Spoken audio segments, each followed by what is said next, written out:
மறைந்த திரைக்கதை மன்னர் பாக்யராஜின் உடலுக்கு இறுதி மரியாதையை மக்கள் செலுத்தி வருகிறார்கள். இறுதி ஊர்வலம் தற்போது அவருடைய வீட்டிலிருந்து தொடங்கியிருக்கிறது.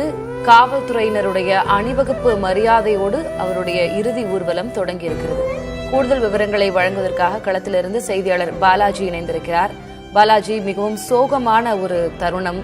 திரைக்கதை மன்னர் பாக்யராஜின் மரணம் என்பது திரையுலகையே உலுக்கி இருக்கிறது. தற்போது இறுதி ஊர்வலம் நடைபெற்று வருகிறது. எத்தனை மணிக்குள்ளாக இறுதிச் சடங்குகள் நிறைவு பெற்று அவருடைய உடல் நல்லடக்கம் செய்யப்படுகிறது? என்ன விவரம்?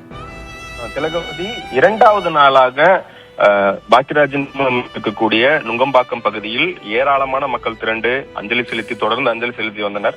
நேற்று பெரும்பாலான திரைத்துறையை சேர்ந்த முன்னணி நட்சத்திரங்கள் அஞ்சலி செலுத்தும் நிலையில் இன்று அதிகாலை முதலே சினிமா துறையை சேர்ந்திருக்கக்கூடிய சங்கங்கள், அதாவது தொழிற்சங்கங்கள், திரைப்பட நடன கலைஞர்கள் சங்கம், நடன இயக்குநர்கள் சங்கம், பெப்சி தொழிற்சங்கத்தை சேர்ந்த 100க்கும் மேற்பட்ட தொழிலாளர்கள் பல பேர் திரண்டு தொடர்ந்து அஞ்சலி செலுத்தி வந்தாங்க.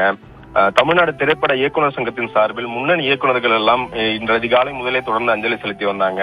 இன்று காலையும் பாக்யராஜ் அவர்களின் இல்லத்தில் முன்திரண்டு ஏராளமானோர் தொடர்ந்து அஞ்சலி செலுத்தி வந்த நிலையில சரியாக 8:55 மணி அளவுல அவரோட இறுதி ஊர்வலம் புறப்பட்டிருக்கிறது. சென்னை நுங்கம்பாக்கத்தில் இருக்கக்கூடிய இல்லத்திலிருந்து காலை 8:30 மணியிலிருந்து 9 மணிக்குள்ள இந்த இறுதி ஊர்வலம் புறப்படும் நமக்கு தெரிவிக்கப்பட்டிருந்தாங்க. அதன்படி 8:55க்கு புறப்பட்டிருக்கிறது. பெசன்ட் நகர் மின்மயானத்துல இயக்குனர் பாக்யராஜின் உடலை தகனம் செய்வதற்காக 10:45 மணி முதல் 11:45 மணி வரை நேரம் ஒதுக்கப்பட்டிருக்கிறதா நமக்கு தகவல் சொல்லியிருக்காங்க திலகவதி. அதனால கிட்டத்தட்ட ஒரு 10:30 மணிக்குள்ளாக பெசன்ட் நகர் மின்மயானத்தை அடையறதுக்கான பணிகளை இங்க தீவிரப்படுத்தி இருக்கிறாங்க. இது இயக்குனர் பாக்யராஜ் அவர்களோட இறுதி ஊர்வலம் செல்லும் பாதையோட விவரம் நமக்கு தெரிய வந்திருக்கிறது. நுங்கம்பாக்கத்தில் இருக்கக்கூடிய அவரோட இல்லத்திலிருந்து முதல் வள்ளூர் கோட்டத்தில் இருக்கக்கூடிய சிக்னல் வழியாக தான் இந்த இறுதி ஊர்வலம் புறப்படுறதுக்கு திட்டமிடப்பட்டிருக்கிறது. வள்ளூர் கோட்டம் சிக்னல் இருந்து ஜெமினி மேம்பாலம் வழியாக, ஜெமினி மேம்பாலத்திலிருந்து ராதாகிருஷ்ணன் சாலை வழியாகவும், ராதாகிருஷ்ணன் சாலையிலிருந்து டிஜிபி அலுவலகம் வழியாக கலங்கரை விளக்கத்தை கடந்து சாந்தோம் நெடுஞ்சாலை, பட்டினப்பாக்கம் சந்திப்பு, கிரீன்வே சாலை சந்திப்பு, அடையார் சந்திப்பு கடந்து இந்த இறுதி ஊர்வலம் கொண்டு செல்வதற்கான திட்டமிடப்பட்டிருக்கிறது. இந்த பகுதியில் ஏராளமான அவரோட ரசிகர்கள், அவருடன் பணியாற்றிய தொழில்நுட்ப கலைஞர்கள், அவருடன் பணியாற்றிய திரைத்துறையினர், அவரோட உடன்பெயர்ந்த உறவினர்கள், நண்பர்கள் என்று சொல்லிட்டு இந்த நுங்கம்பாக்கம் பகுதியே மொத்தமா சோகத்தில் மூழ்கி இருக்கிறது திலகவதி. இன்று அதிகாலை முதலே தொடர்ந்து இந்த பகுதி மக்கள், குறிப்பிட்டு சொல்லணும்னா இந்த பகுதியில் இருக்கக்கூடிய மக்கள் ஏராளமான திறந்து அஞ்சலி செலுத்தி இருக்கிறாங்க. நேற்று நள்ளிரவு 1 மணி வரை திரைப்பிரபலங்கள் அஞ்சலி செலுத்தி இருக்கிறாங்க. பாக்யராஜுடன் மரணம் எதிர்பாராத மரணம் என்றதுனால அந்த ஒரு அதிர்ச்சி என்பது ஒரு அலையாக திரண்டிருக்கிறது இங்க நம்மளால பார்க்க முடியுது. அதாவது பாக்யராஜ் நேற்று 2 தினங்களுக்கு முன்பு நடிகை குஷ்பு அவருடைய மகளோட இல்ல திருமணத்தில் கோவாவில் கலந்து கொண்டு அங்கிருந்து விமானம் மூலமாக திரும்ப சென்னைக்கு நேற்று இரவு 11-12 மணி வரை நண்பர்களோடு தொடர்ந்து பேசி வருகிறார். நேற்று முன்தினம் பேசியவர் நேற்று காலையில் செய்யக்கூடிய வேலைகள் எல்லாம், பணிகள் என்னென்ன பணிகள் செய்ய வேண்டும் என சொல்லிட்டு அவரோட உதவியாளர்கள் எல்லாருக்கும் அறிவுறுத்தியிருக்கிறார்.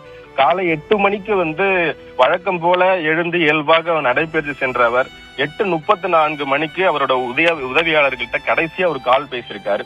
அந்த காலுக்கு பிறகுதான் அவருக்கு நெஞ்சுவலி ஏற்பட்டிருக்கிறது. அந்த நெஞ்சுவலியை தொடர்ந்துதான் அவர் மருத்துவமனையில் அனுமதிக்கப்பட்டிருக்கும் போது அவர் உயிர் பிறந்தது யாராலையும் ஏற்றுக்கொள்ள முடியாத ஒரு மரணமாவே இந்த மரணம் பார்க்கப்படுகிறது. பாக்யராஜ் அவர்கள் ஒரு சாதாரண இயக்குனராக மட்டும் இல்லாமல் தனிப்பட்ட முறையில் எல்லோருக்கும் உதவி செய்யக்கூடிய ஒரு மனப்பான்மையோட அவர் தொடர்ந்து அந்த பண்போடு செயல்பட்ட காரணத்தினால அவருக்கு தனிப்பட்ட முறையில் பழக்கம் கொண்ட ஏராளமானவர் தொடர்ந்து அவருடைய இறுதி ஊர்வல வாகனத்தோட தொடர்ந்து பின்தொடர்ந்து வராங்க. ஒவ்வொருவரிடமும் ஒரு தனிப்பட்ட உறவை பேணி இருக்காரு. நமக்கு இது மூலமா தெரிய வருது. ஒவ்வொருவருக்கும் தனிப்பட்ட முறையில் உதவி செய்திருக்கிறார். குறிப்பாக இயக்குநர்கள், உதவி இயக்குநர்கள், பாக்யராஜ் நம்ம ஸ்கிரீன் பிளே டாக்டர் அப்படின்னு சொல்லுவாங்க. Screenplay king, screenplay டாக்டர்னு சொல்லுவாங்க.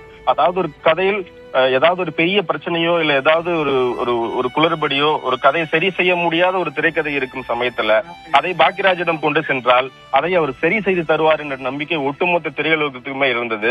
நேற்று இயக்குனர் விஜய் மில்டன் ஒரு வீடியோ ஒண்ணு போட்டிருந்தாரு. அவர் எடுக்கக்கூடிய முன்ன ஒரு திரைப்படத்தை எடுத்து வைக்கும்போது அதன் ஒட்டுமொத்தமா அதோட டூரேஷன் வந்து 4 மணி நேரம் கிட்ட வந்துருச்சு. அதை எனக்கு என்ன பண்றதுன்னு தெரியல. உடனடியாக அந்த படத்தை எடுத்துட்டு போய் நான் வந்து பாக்கியராஜரை கிட்ட காட்டினேன். அப்போது நான் ஒன்னும் பெரிய எல்லாம் கிடையாது, நான் ஒரு சாதாரணமான இயக்குனர் தான்.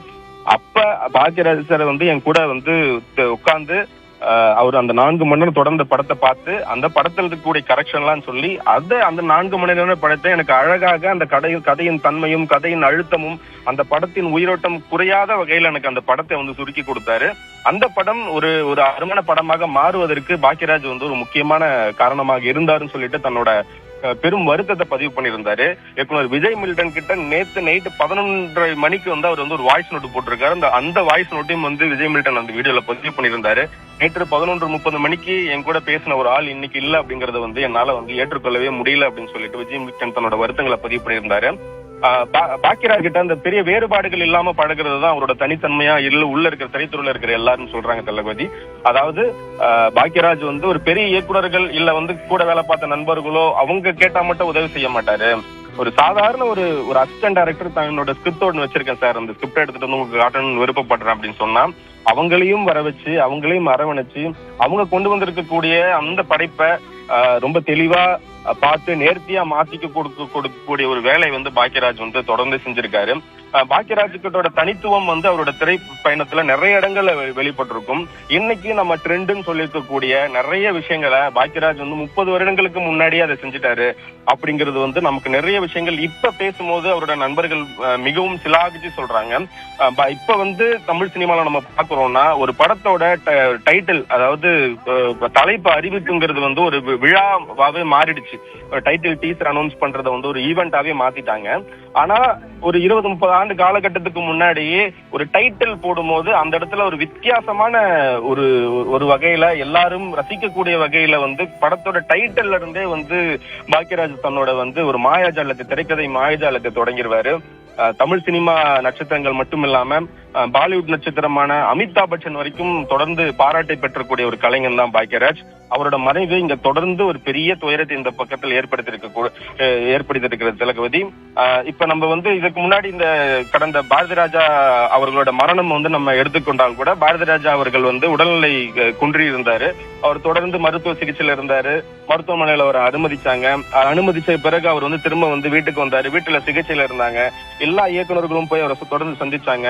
சோ அந்த மரணம் வந்து அவர் வந்து உடல்நிலை குறைவு ஏற்பட்டு தொடர்ந்து சிகிச்சையில இருந்ததுனால அந்த மரணத்தை கூட ஓரளவுக்கு நம்மளால வந்து தாங்கிக்க முடியக்கூடிய ஒரு ஆற்றல் இருந்தது.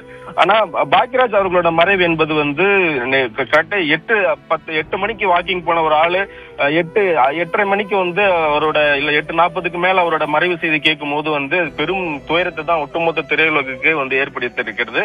அது மட்டும் இல்லாமல் பாக்கியராஜ் அவர்கள் நடிகை குஷ்பு அவரோட மகளோட திருமணத்தில் கலந்து கொள்வதற்காக கோவா சென்ற பொழுது ஒட்டுமொத்த திரைத்துறையினர் சேர்ந்த எல்லாருமே அந்த இடத்துல வந்து பாக்கியராஜ் அவர்களை சந்திச்சு பேசியிருக்காங்க.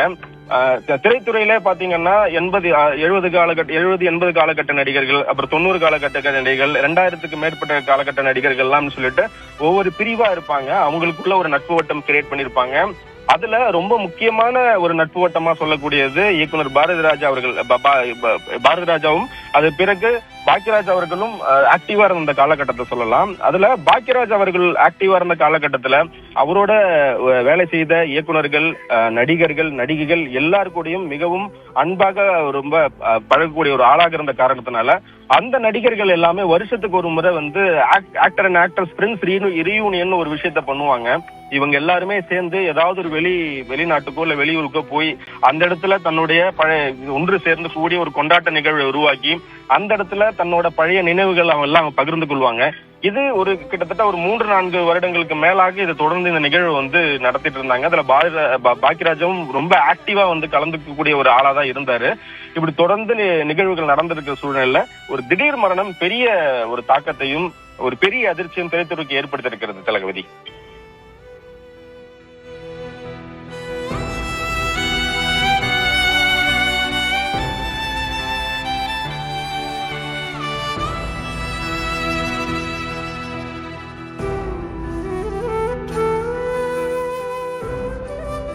திரைக்கதை மன்னன் திருமிகு பாக்யராஜ் குறித்து சொல்ல எவ்வளவோ சிறப்பான விஷயங்கள் இருக்கின்றன.